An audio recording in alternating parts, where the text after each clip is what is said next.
Assalamualaikum guys. Okay, nama aku Abdul Fattah Amin.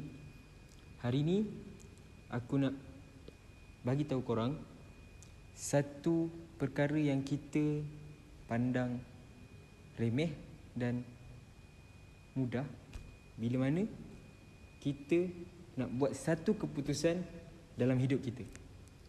Tahu tak, kalau kita buat keputusan, dia akan memberi pelbagai kesan.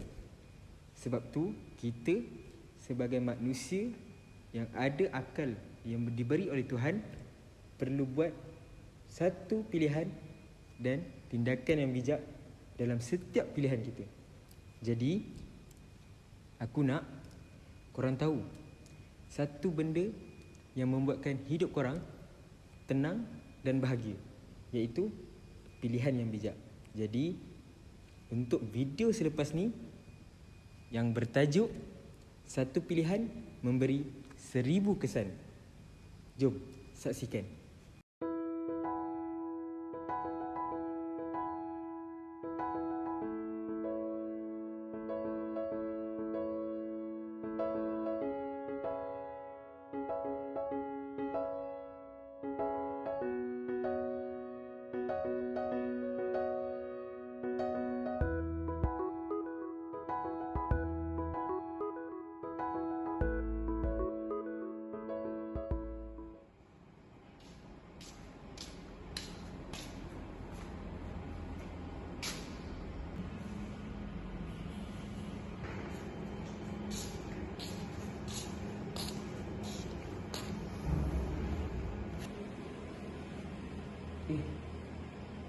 Ni ada bunyi ni. Betul lah. Ada cicir ke?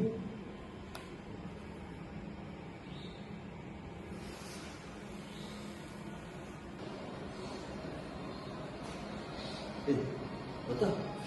Kau buat apa? Tak ada. Tinggal kat Adam ni. Adam? Adam? Kau jumpa ke? Ada duit ke? Ada duit ke? Banyak tak? Banyak? Banyak je dah. Ambil je dah. Apa? Ambil je. Kau kan tak ada duit sekarang. Tapi apa, ambil je. Tak nampak lah. Apa? Ambil je. Dia tak tahu. Aduh. Serius? Boleh, tak apa kita. Tak ada orang ni. Cakap elok tu. Tak apa. Tak ada orang, tak apa. Dia pun tak tahu dompet dia hilang. Kalau jumpa cakap tak tahu.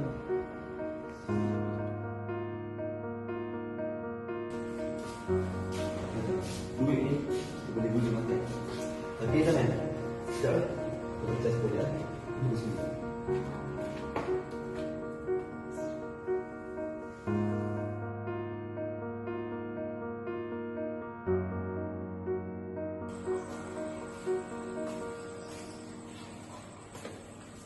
Tak?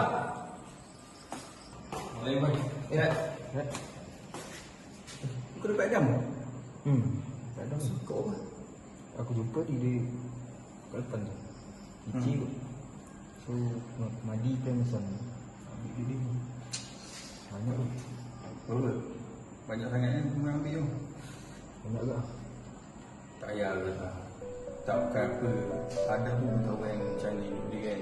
Dia pula tanggung adik-beradik lagi. Bayangkan kita ke tempat dia dulu. Itu lah. Banyak tu. Ya banyak. Tapi benda tak pakai. Ya. Tak pelan-pelan. Aku nak agak ni. Dia kecil. Tak tahu. Orang. Pulau. Okay.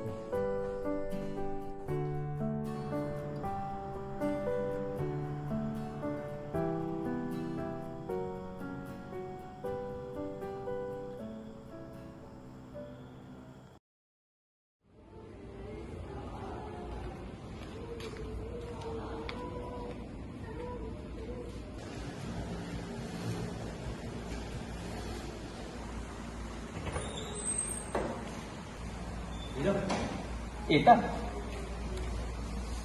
Kenapa? Jumpa kat college. Jumpa kat college.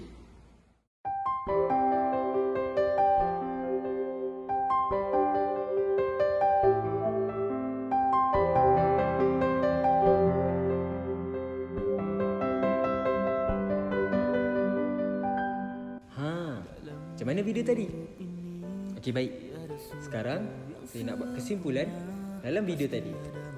Dalam hidup kita ni, kalau kita buat satu tindakan yang baik dan betul, maka dia akan memberikan kesan yang bahagia dalam hidup kita. Tapi kalau kita buat satu tindakan yang kurang baik, maka ia akan memberikan kesan yang buruk dan derita dalam hidup kita. Pakar ilmuwan selalu mengatakan, kadang-kadang pilihan yang kecil akan menunjukkan siapa diri kita, dan kejujuran itu tidak ternilai harga dia. Okey, jadi dalam hidup kita, kita mesti lakukan dan buatkan satu tindakan yang baik supaya bahagia. Jumpa lagi.